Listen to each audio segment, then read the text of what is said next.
So,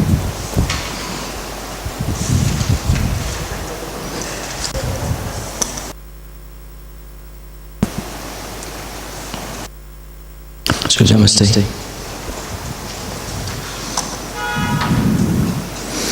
So we go through what we have learned so far. So you have the notes with you. I mean, it's not notes, it's just questions for you to contemplate on.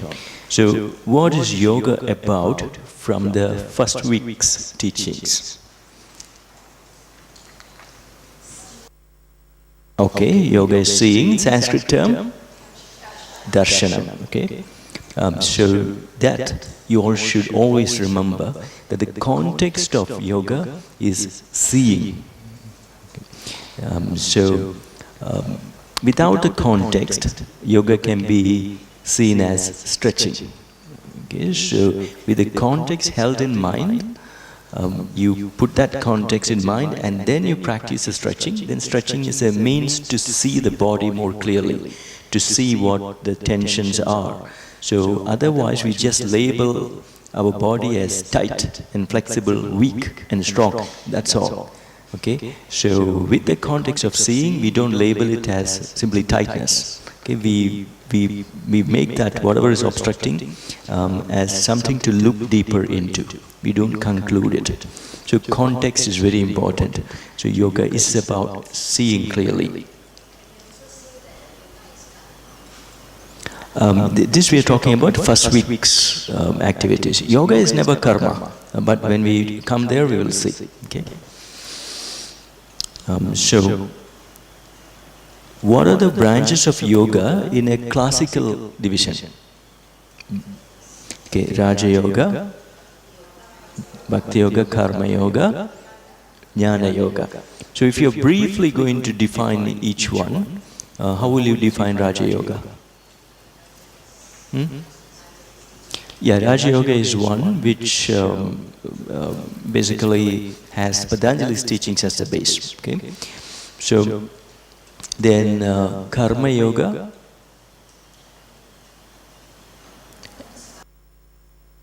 yeah, that's good. Awareness of movements and awareness of action, and then lending skillfulness to the movements which bring up better actions.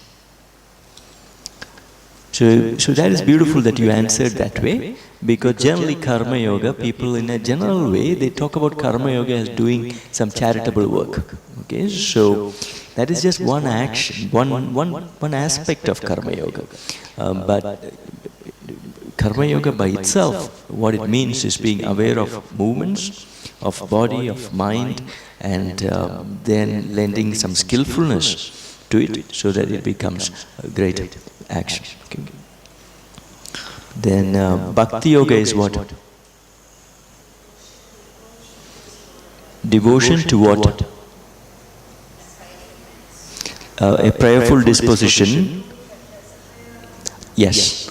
Knowing that there is a higher, we can't even name what it is, but there is a presence which is which we can't see, which we can't hear or anything, but it's due to the presence of that which everything else is working. There is a great presence, okay, in the presence of which everything works. So we are breathing, actually we don't know how. We are seeing, actually we don't know how.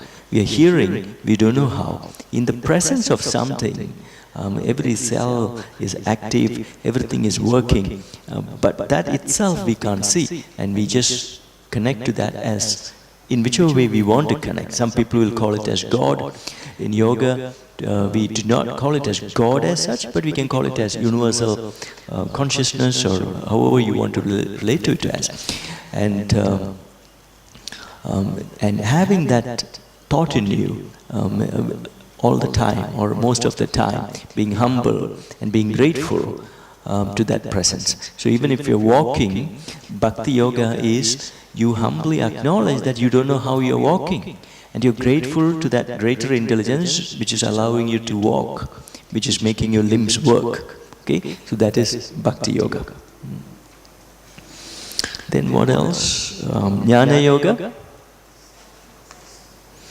Jnana Yoga is basically around that. We study the great philosophies of yoga, and we make that a context for our day-to-day living. Use that as a guide by which we can channel the way we think, and we make decisions and all that. So we use the wisdom traditions of yoga. So that becomes Jnana Yoga.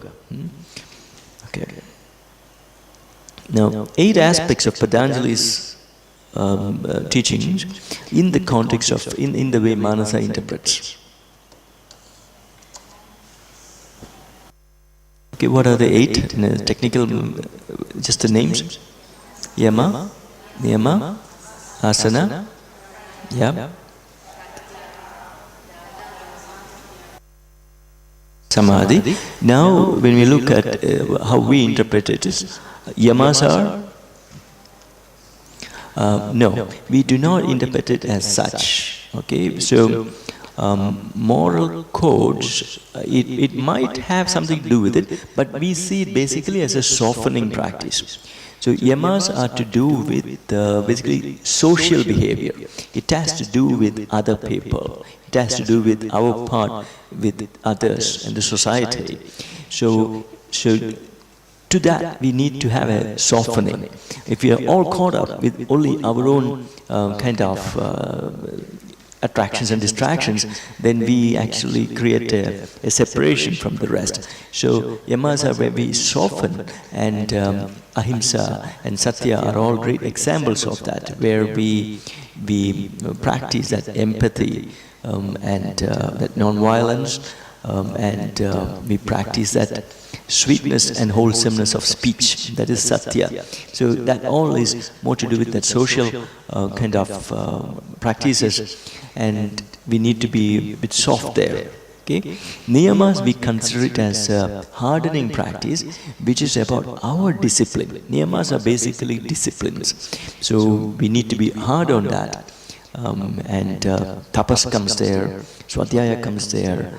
All these practices we need to work on a daily basis. Then the third, asana and pranayama and all that is, we call it as attention development practices. You know? So we gather the scattered rays of our awareness into the different shapes, and then we withdraw from conditioned ideas, and then we start to see more. And lastly, dharana, dhyana, samadhi are things you receive. Okay, so we can't really concentrate just because we want to. We can't meditate just because we want to. And of course we can't be in samadhi if we just want to. That are responses from our system, which comes through yamas and niyamas and asana and pranayama, practicing regularly, and along with pratyahara, eventually these 3 will come to you. Yeah. So, what is Hatha Yoga in a brief way?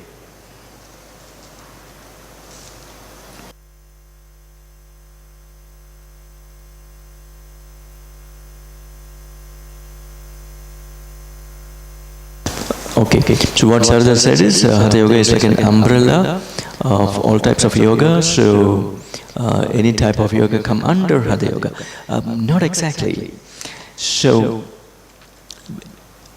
Hatha Yoga is where you're using body, breath, bandhas, mudras and kriyas to connect to the energy reality of our existence. The practice direction is to take us to the very core of our being, to the very center of our being, called Sushumna. Okay? So that is Hatha Yoga. Now, Hatha Yoga, since it uses body, there are many styles under Hatha Yoga. We can't say yoga, there are many styles under Hatha Yoga. So Manasa Yoga is one style, Iyengar Yoga is another style, Shivananda Yoga is another style. These are all styles, different ways of using the body and the breath to connect to that energy reality. Okay? So all these different styles are under the umbrella of Hatha Yoga. Okay? Not all yogas are under Hatha Yoga. is only the different styles of movement of Hatha Yoga. They are all coming under Hatha Yoga. So what I want to say is Hatha Yoga is not a style of yoga. It is a branch. So we can't say that I do Manasa Yoga, I do Hatha Yoga, I do Shivananda Yoga. That way you can't say. Because they all come under Hatha Yoga. Whenever you're using body and the breath, it comes under Hatha Yoga. Okay? So, Bhikwan, one of your questions was related to this, right? So, did this kind of answer that? So, when we say yoga, just now we talked about Raja Yoga, Bhakti Yoga. So, all of that is not under Hatha Yoga. These are all different branches. What Hatha Yoga is umbrella to is the different styles under Hatha Yoga. That Hatha Yoga is not a style of yoga. Okay? It is a branch, and any movement system which is using body and the breath, that comes under the umbrella of Hatha Yoga. Because now there is a trend where Hatha Yoga is mentioned in the brochures as a style. So there is Iyengar Yoga, then there is Hatha Yoga. So that is similar to like, if I know your name is Yumi, I know Sarada's name as Sarada, and if I don't know you, your name, I just call you as human. Okay? So there is Yumi, there is Sarada, there is a human. That doesn't mean you both are not human. Okay? So that's the way modern brochure idea is about. So Iyengar Yoga, okay, Ashtanga Yoga, Shivananda Yoga, they have names.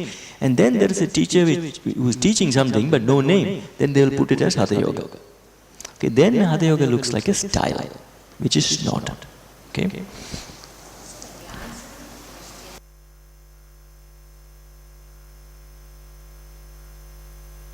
Yeah, you can say Hatha Yoga is the branch of yoga which uses body and breath to connect us to our energy reality. Okay? Under this, there are different traditions, different systems, different methodologies of using the body and the breath, and based on that, different names of styles have evolved. But they are all under the umbrella of Hatha Yoga. So what is the sun salute context at Manasa?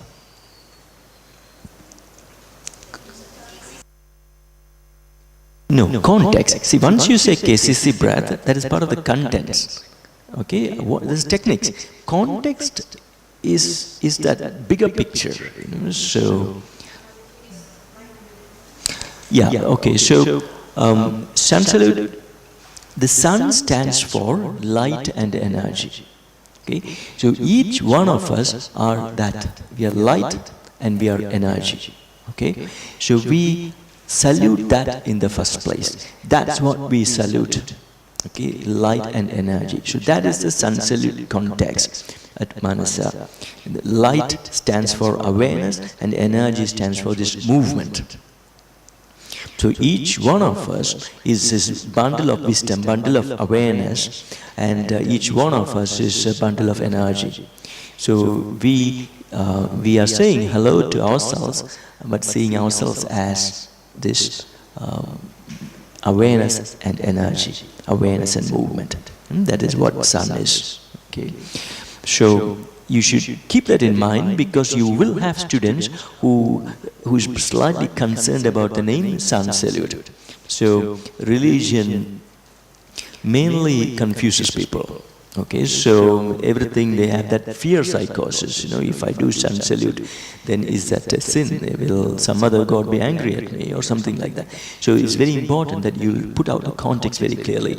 We are not saluting some external thing as such, but it is your own greatness, your own essence that you are acknowledging. Okay, that is the sun salute context. Okay.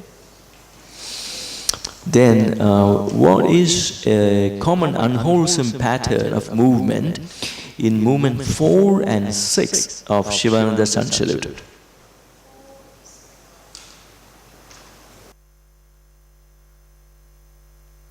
Yeah? Okay. Okay. So common unwholesome pattern is the knee goes way in front of the heel and the toes. Okay, so that is a common unwholesome pattern. We want the knee to be over the heel or at least just behind the toes. Okay, so like you said, otherwise it puts too much pressure on your ligaments, knee ligaments. Then how about 6? Movement 6. Yeah.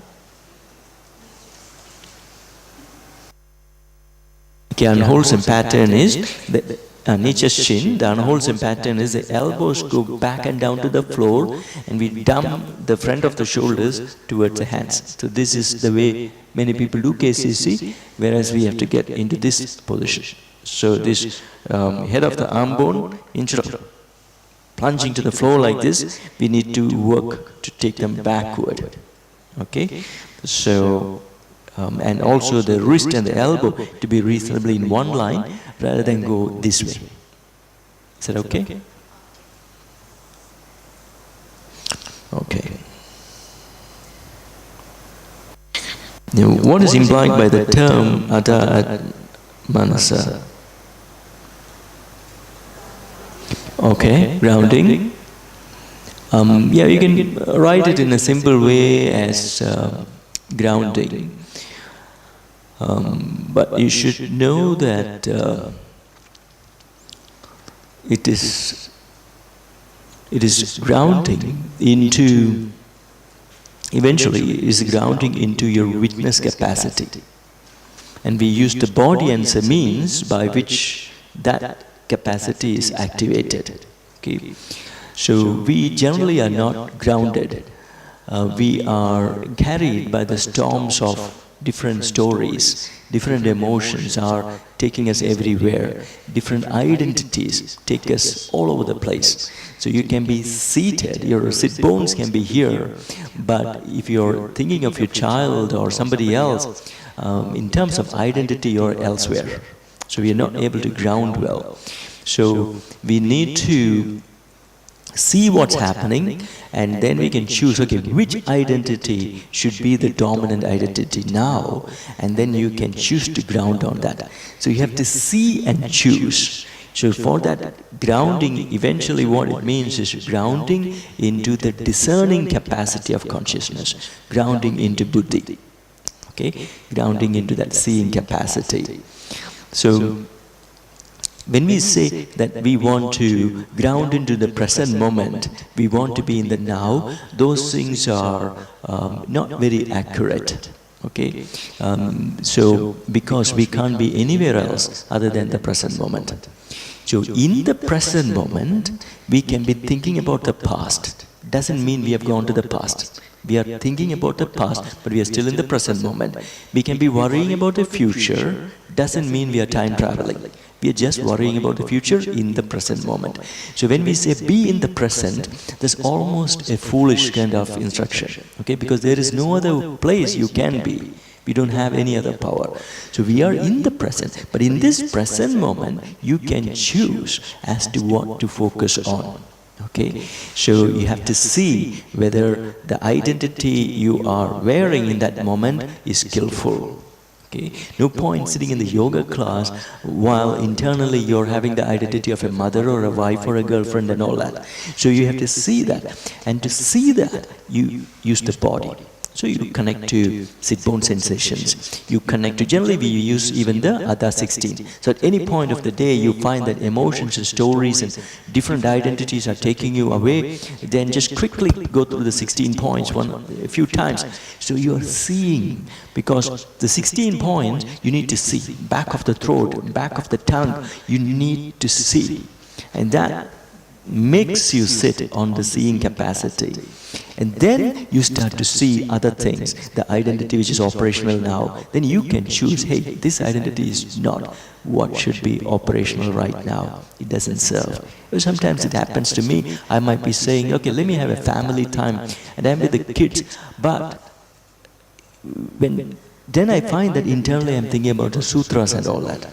Then that is not being in that moment, because that moment I had decided is to be with the kids. So, but in that time, if I'm thinking about Patanjali and sutras, that is not the context which was meant to be. So you have to see and shift. All this comes under the context of Ada. Okay? So what I'm saying is not just one word grounding. So you have to know what we mean by grounding. Okay? So it looks like grounding into the body, but it's not just about grounding into sensations of the body. There's only to get a relief from the stories. And once you go there, you can choose the right identity, you can choose a skillful context, all of that. All that comes under Ada. I believe that Ada 16, you all know it, right? You all of you familiar with it. Then Tanu. What does the context? Huh? Thin down.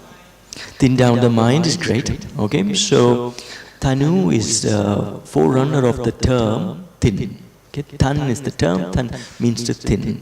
So, thinning the mind, what we choose is the breath. So we have this 7-step approach, starting with Tanu 1, which is watching the breath.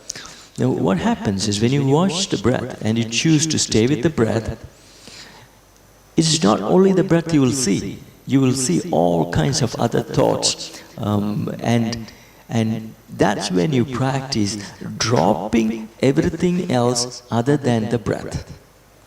That is the thinning process. So in any moment there is this clamoring of all kinds of other kind of experiences, other kinds of possibilities of experience. They want to become the experience. So they will be trying to dominate your consciousness, but you are saying, no, not now, not now, and you try to be only with the breath. So you're thinning down everything else other than the breath, and that's where Tanu happens, thinning happens. Okay? So what is Tanu 5? Tanu 5 is letting go breath. Tanu 5 is a term many Manasa students generally use as part of the conversation, so that you have to know. So Tanu 5 is letting go breath. So anytime you're getting a little bit caught up in some unwholesome emotion, we speak, okay, I need to do some Tanu 5, which means you focus on the exhales. Exhales is a physiological way by which the body releases gaseous waste, and along with that we can link our psyche. So along with that long exhalation, you're telling yourself that may the unwholesome patterns in my mind, my psyche, please release that also along with the exhale. So that is Tanu 5. Okay. So KCC for different body segments. So what is KCC shins?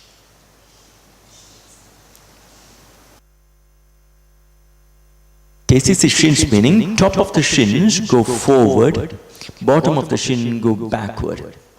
Okay, that is KCC shins. So if you're standing in Uttanasana and the top of the shin is way back, that is not KCC shin. So KCC shin meaning top of the shin going forward, bottom of the shin going backward. So that is KCC shin. Many times people just hang back, use the ligaments of the knee like a hammock. They just kind of rest on that. So KCC shins is bringing the top of the shins forward. Okay, so you have to always see the KCC actual sun salute position.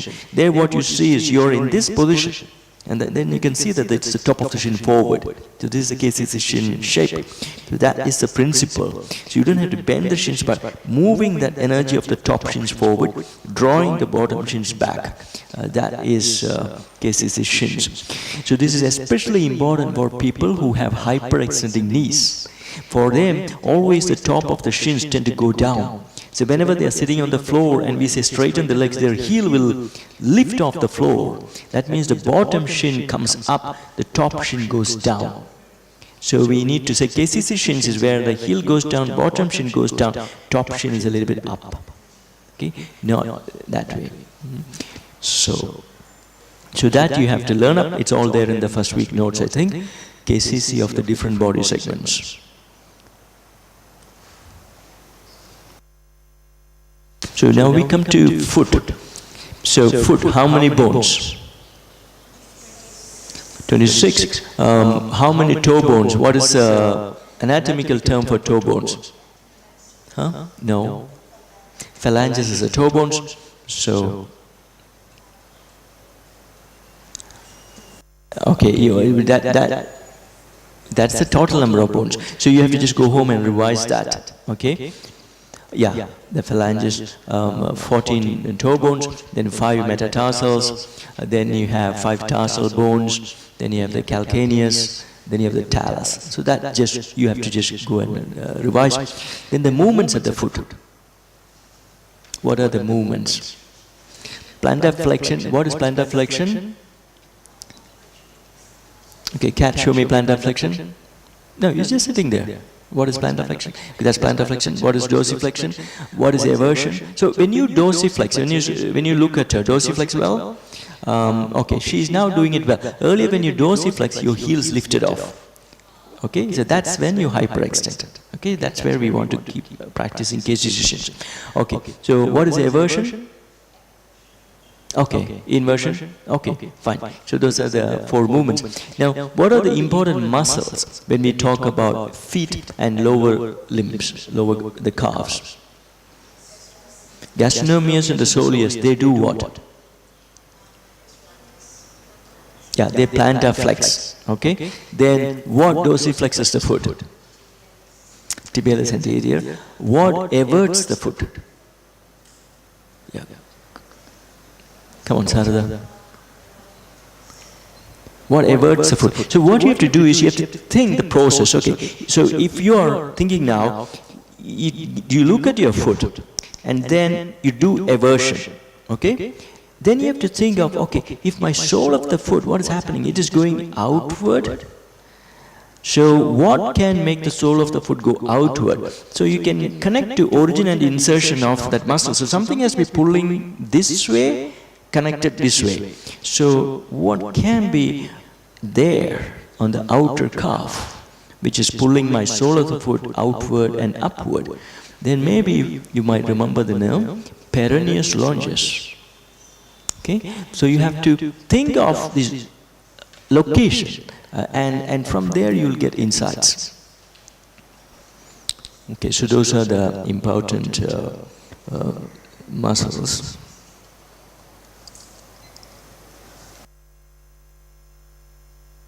Okay, so now let's go into second week.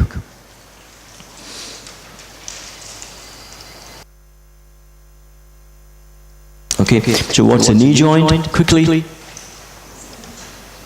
Hinge joint, what are the body parts? What are the bones there at the knee joint?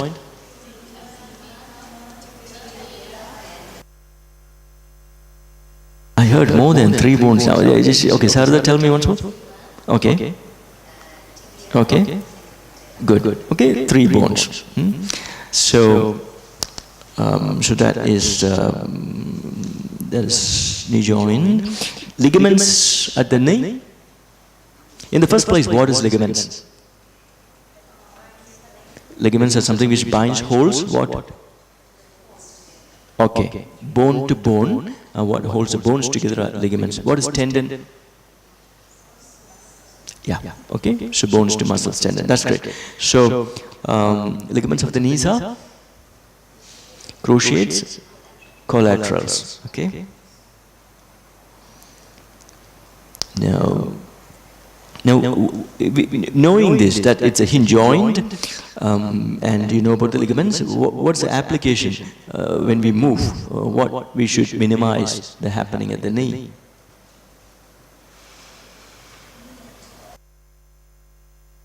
In terms of movement, what you have to say is a hinge joint, so basically you have to only flex and extend. Okay, so sideways movement of either the tibia or the femur is to be avoided. Okay, so if just the tibia alone is pulled out to the side too much, or if just you catch the foot and just pull the tibia inward and upward, that all creates a twisting action, rotation action at the knee, and the knee is not a ball and socket joint, it's a hinge joint, is mainly meant for bending and straightening. Okay? Now, what extends the knee? Quadriceps. That's good, Kanako. Now, can you tell me the names?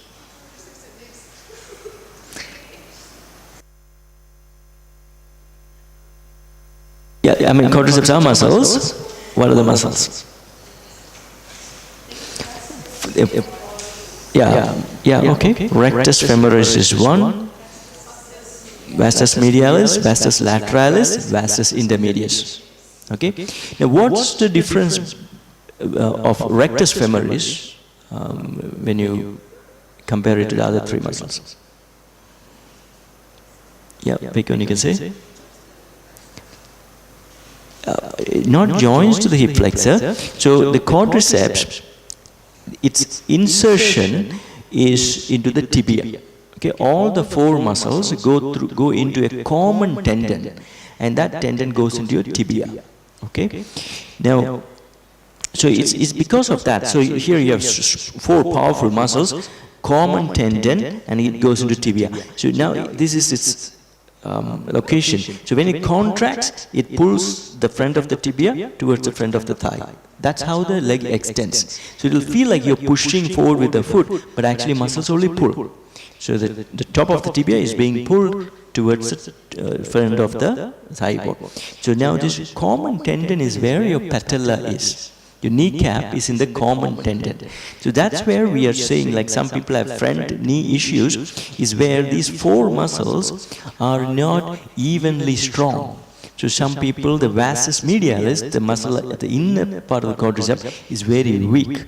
And at the same time, they might be having very strong vastus lateralis. So what happens is then the kneecap gets pulled by the stronger, tighter muscle towards that, and then the kneecap is kind of displaced from its that tendon and pulled out a bit of out of its groove. That creates a lot of pain and problems. So it's important that we pay heed to instructions such as become aware of the top inner kneecap, top outer kneecap. Okay, those instructions are very important. It's easy to skip at paying attention to that. So you have the kneecap, top inner kneecap is where vastus medialis connects. Top outer kneecap is where vastus lateralis connect. The middle upper kneecap is where the vastus intermedius and rectus femoris connect.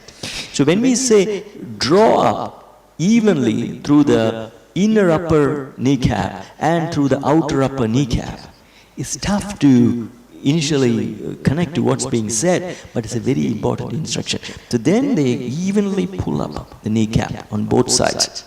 Because straighten the knee, if there is already, the body is working through one muscle, to achieve that, straighten the knee, it will always work through that.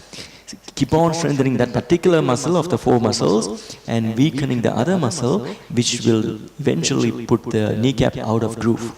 So these are instructions you should mention, which gets the students to think a bit more. Because straighten the knee all are very, very vague instructions. Yeah. Okay, so what flexes the knee? Hamstrings, and what are the hamstrings? The names of the muscles. Semimembranosus, semitendinosus, bicep femoris. Okay? Yeah, they're muscles.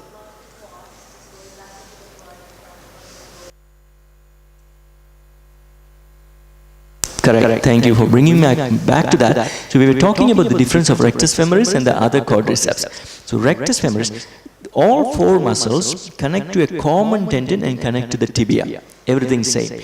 But this side, the origin, three of these four muscles are connected to the top of the femur itself. So the muscles go across only the knee joint into the tibia, and they are originating from the femur. Only the rectus femoris go beyond the femur and into the pelvis. So it goes across two joints. So the rectus femoris can do two things. One is it can straighten the knee. It can extend the knee because it is attached to the tibia. So it can pull the tibia towards the femur this way. But it is also running into the top of your pelvis. So it can actually lift the thigh bone up as well, because it is here. It is connected to the top of the pelvis. So from there it can lift up the thigh bone. So sometimes when we ask you to stand up, straighten the leg, that engages the rectus femoris along with the other quadriceps and lift up, you will start to feel a burn sensation happening. That is the rectus femoris. Because you're asking it to do two things. One is to extend the knee and the second is to flex the hip. Yeah? Okay. So, what is the next question? You need to look at only reciprocal inhibition. What is reciprocal inhibition? Quickly. Pardon?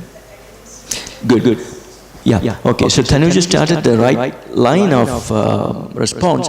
So reciprocal inhibition, you immediately have to think of agonist and antagonist muscles at any joint. So movements of the bones take place where? Takes place at joints. Bones cannot move from middle of the bone, so the movements happen only at the joints. Now at the joints, to make the movement possible, you have muscles. And the muscle which directly contracts to make that movement possible is called the agonist. And the muscle which has to stretch to allow that movement to happen, that is the antagonist. So, the reciprocal inhibition is a principle of the nervous system where when the agonists contract very strongly, then the antagonist is told to release its tension by the nervous system. And that is then a stretch. So what you have to understand is there's agonist, there's antagonist. Then there is this thing called residual tension of the muscles. So our nervous system sets a little bit of tension across all the muscles. Okay? So that residual tension is more in some people, less in some people. It depends on what we are thinking, our emotional status and all that. Now, when your agonist strongly contract, the nervous system will tell the antagonist to relax his residual tension. Then the movement comes easily and the antagonist stretches. So that is something to be borne in mind, that yoga, people say yoga is stretching, we say no, yoga is mainly seeing. But on top of that, you can't stretch, you can only contract. Because when you talk about movement, you're talking about skeletal muscular body. Okay? We can only move that. We can't simply make the heart beat faster just by deliberately thinking about it, or we can't simply lift and drop the diaphragm. When we talk about movement, we are talking about our muscles which are connected to our bones. Okay? So, the only movement we can make with the muscles is to contract. Contraction is what makes movement. So we can't really stretch, we contract. So Paschimottanasana, we might say that it is stretching of the hamstring, we might say no.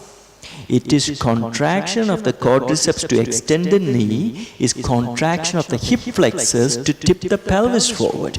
That is where we should focus on. So if that is clearly understood, the process is well informed. And that is what we want. If not, if we are just looking at stretching, Paschimottanasana is about catching the foot with the hands. So then quadriceps might not be firing. Okay? You will catch somewhere with the hands and pull with the arms. Then the agonist for this movement is the biceps and the shoulders, and to a good measure the teeth, eyes, face and all that. So the nervous system just cannot give a release to you. Okay? So when you know that Paschimottanasana is deliberate contraction of tibialis anterior to dorsiflex my foot, quadriceps to engage my, to extend my knee, hip flexors to tip my pelvis forward, the nervous system gets it, it starts to release the back of the calves, it starts to relieve the back of the thighs, and you receive the release, you receive the stretch. You're not forcing it. So then it's a beautiful patience practice. Yoga is eventually about receiving what you are, receiving wisdom. So receiving is a very important part of yoga. We do something, but the doing is for putting us in an environment for receiving. Okay, so you do this much only, contract, contract, contract. and then you stay. So just keep working on that contraction, change angles a little bit. Then maybe after a month or so, you suddenly start to feel something is giving. That we receive with respect. So we are not trying to break the tension and use the strength. That's not the informed actions in yoga. So when your actions are so incandescent, so lit with the context and with information, then it becomes yoga practice. Okay? So 24 tattvas of Sankhya philosophy, I just have to believe that you know it. It's a technicality, so you just have to study it. Okay? Now, gunas, how do we interpret at Manasa as part of our moment-to-moment experiences? So, in this moment, Kanako, tell me sattva, rajas, tamas as part of your experience. So you're looking at me right now. Where is sattva? Keep looking at me. Okay, what is sattva? So right now you're looking at me, your experience. Right now what do you experience? What's your experience? You're seeing me, okay? And since you're telling that you're seeing me, that means you know that you're seeing me. That knowing capacity is sattva. It is through sattva that you're saying, I know my experience, the experience is of seeing this form. Okay, that is sattva. Okay? Now, rajas is whatever energy which is related to this moment. So if you see me and if you feel some kind of fear in the sense that whether I'm going to ask you more questions or that not to say fear, but some kind of emotions going on, whether I'm in danger, whether I'll be put to pressure, that kind of the motion, which can be emotion as well, that movement.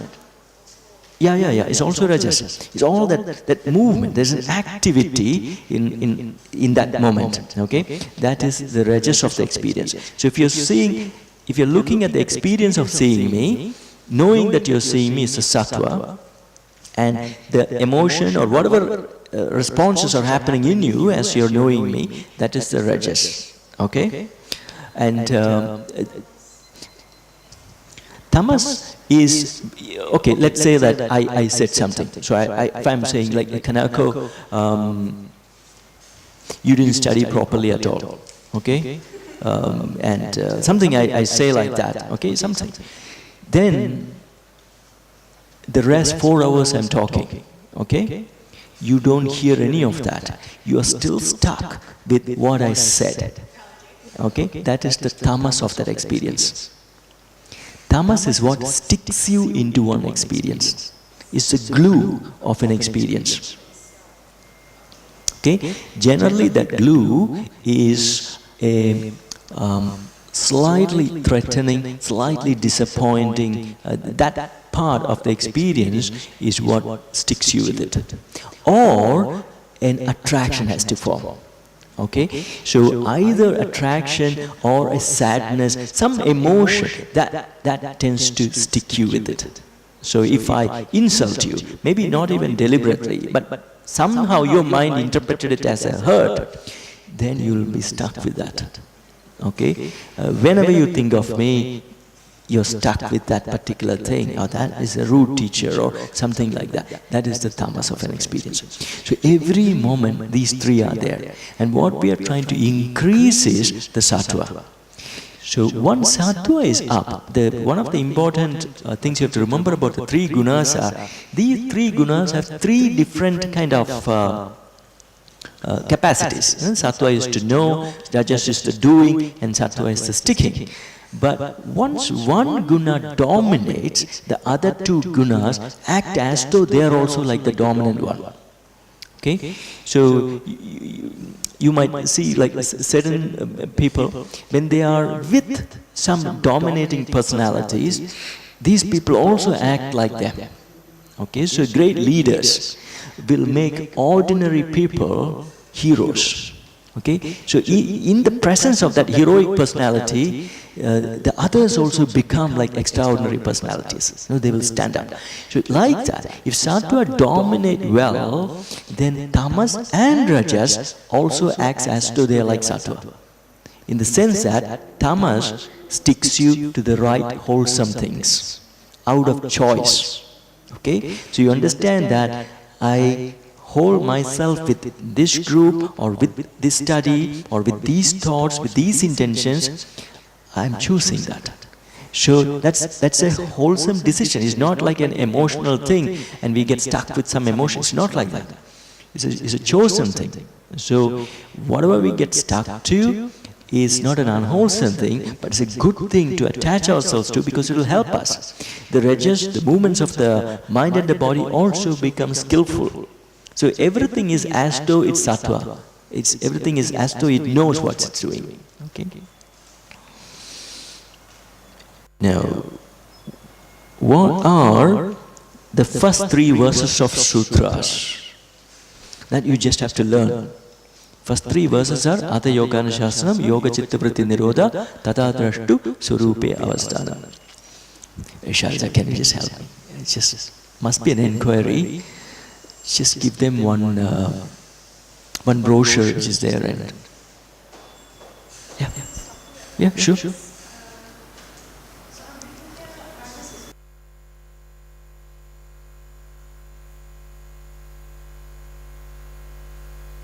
Yeah. So okay. Rajas by itself is energy. Okay, it's movement. So it depends on whether sattva is leading or dominating our consciousness or tamas is dominating our consciousness. So then rajas will respond accordingly. Okay, so if sattva is leading the consciousness, then rajas will be beautiful. Yeah, so rajas by itself is not a good or bad, it's neutral. It's like a knife. A knife in the hands of a cruel person can lead to dangerous things, can lead to violence. But knife in the hand of a surgeon gives life, protects and cures. So exactly like that. Rajas is a neutral energy. Depends on whether sattva is holding it or tamas is holding it. Under tamas, it can be greedy, it can be violence. Shalaja? You can handle it? Okay. Or get their contact and we'll say Nigel will contact them. Yeah. Okay, so Rajas and Tamas are again, basically in our school we are looking at Sattva and Tamas. What is dominating our consciousness? Energy and movement will follow what is dominating. So Tamas is sometimes people are conditioned into some wrong ideas, you know, like the Hitler and so you put some ideas and the people are blind, tamas, that certain group of people are evil. They then their energy, their movement is guided by that blind kind of belief. Then it is dangerous. Okay.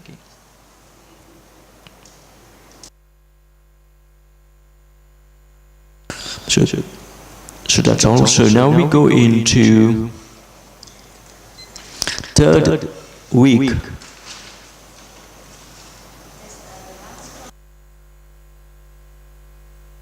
Not necessarily. So Sanskrit names of postures, you have to learn the Sanskrit names of postures, of standing postures, okay, fundamental standing postures, fundamental seated postures, such as Paschimottanasana, Upavista Konasana, Baddha Konasana, these kind of standard classic names, and some supine postures like Supta Padangustasana, Supta Baddha Konasana, and then some, the standard postures, you should remember the name. Cobra is Bhujangasana, head stand is Shirshasana, shoulder stand is Sarvangasana, upward bow is Urdhva Dhanurasana, those kind of things you have to learn. Yeah? Okay. So, third week, what are the fundamental asana assessment points for a Manasa teacher? So, when you look at a shape, okay, so though I wrote there as fundamental asana assessment, what I mean is a shape assessment. So asana, the term we have to deal it with respect. Asana is part shape and mainly state. Okay, so shape assessment.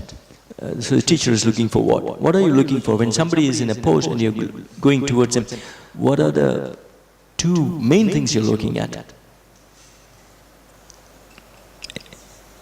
With regards of the shape, we basically look at whether there is good grounding and then whether there is good opening. Okay, two things we have to look at. So, grounding, we are looking at the contact points of the body with the floor. So whether it's standing postures, you're looking at feet against the floor, is it grounding well? Seated postures, okay, sit bones and middle of the heels and such things. If it's arm balances or down dog, then you're looking at what part of the hands, what part of the forearms and the head, like that. Okay, grounding points of body with the floor. Then we also have to look at, depending on the posture, whether there is good opening. Generally, we look at the heart space. Okay, and in some positions we look at the hip space. Whether there is good opening there. Certain positions like plank, we are looking at a big opening kind of thing at the upper back. Upper back is open. So these are the things you're looking at. Is a good rooting and grounding is a good opening. And it's based on that, then you start to work whether we need more KCC. Okay, the heart is a bit closed, then maybe a bit more KCC chest. Okay, rooting, the pelvis and the ribs are just dangling all over. Then rooting, we need a bit of a cobra pelvis, bit of a cat ribs to root, to ground well, instead of, like flowing everywhere. So that kind of thing. Now, what is stretching? What gives rise to this phenomena of stretch? When does a muscle stretch? Okay, that we spoke earlier. When a muscle contracts, the antagonist gets a release. But now I'm talking about not the neurological response. Mechanically, when does a muscle get stretched? Stay in a pose. I mean, the stretch will happen, but I'm talking about a muscle. A muscle is attached to what? Bones. So, when will that muscle stretch?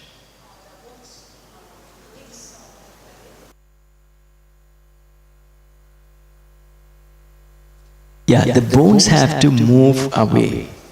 Then the muscle which is between the two bones will stretch. Okay? So, we talk about origin and insertion. Each muscle is connected to one bone and we call that origin, and attached to another bone, that's insertion. When either, see, this origin and insertion is not fixed terms. When one bone moves, that becomes the insertion point. So when the insertion moves away from the origin, the muscle between stretches. Okay? So when does the hamstring stretch?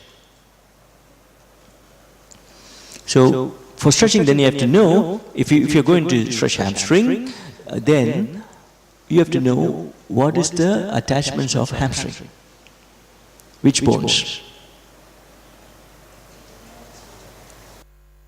Which part of the femur? Hamstrings is what? Where is it? Huh? Hamstrings bend the knees, but now we are talking about its location. Okay, back of the thighs.